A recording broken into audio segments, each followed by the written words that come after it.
Metro Central Luzon ngayon. Binatang nahuling nagnakaw sa Magalang, Pampanga, misteryo ang pagkamatay. Pagbasa ng sakdal sa mga suspect sa pagdukot at pagpatay kay G. Ju, ipinagpaliban sa April 19. Motion for reinvestigation at motion to transfer na hirit ni SPO3 Santa Isabel, pinagbigyan ng korte. Maiden flight ng Philippine Airlines na biyaheng Clark Cebu, lumipad na. Biyaheng Clark Davao at Clark Puerto Princesa Palawan, inaabangan na. At ilang Kapampangan may mga komento sa naging performance ni Maxine Medina sa 65th Miss Universe.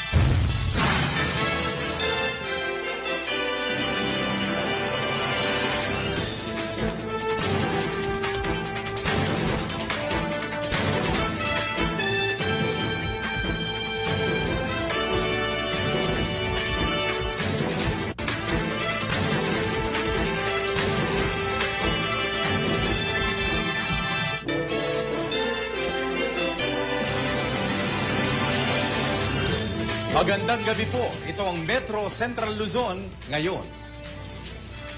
Ipinagpaliban ang arraignment ni na SPO3 Ricky Santa Isabel, SPO3 Roy Villegas at Ramon Yalok, mga paunahing sospek sa pagdukot at pagpatay sa Korean national na si G. Ju sa Branch 58 ng Regional Trial Court sa Angeles City.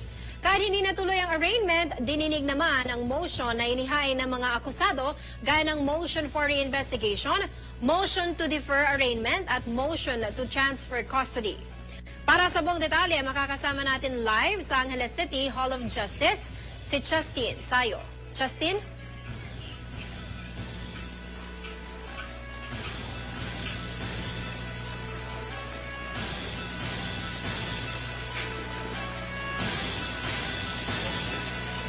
Justin?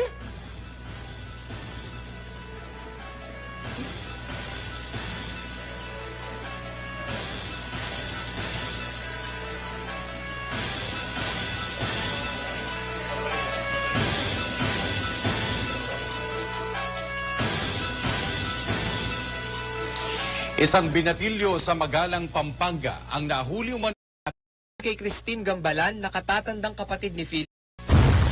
Nahuling nagnanakaw ng ex kay Christine. Ulo po yung mga kapitbahay ko.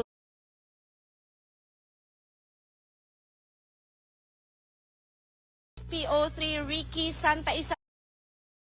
Ricky kami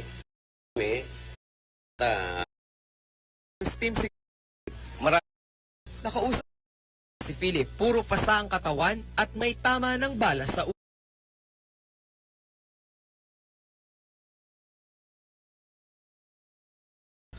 to transfer custody ulit.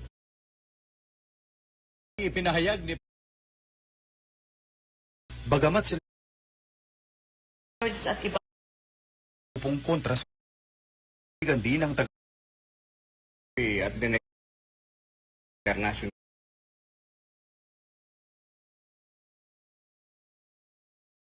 Kaling mahuli, tiniyak din ng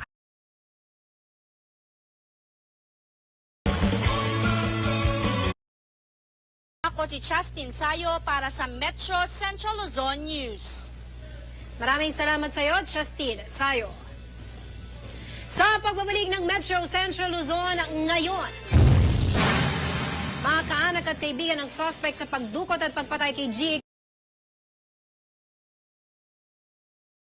Sa pagdukot at pagpatay kay G. Ju na si Ramon Yalong, nag-prayer rally sa harap ng Angeles City RTC.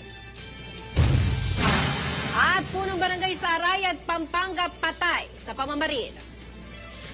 Manatiling nakatutok dahil magbabalik ang Metro Central Luzon ngayon.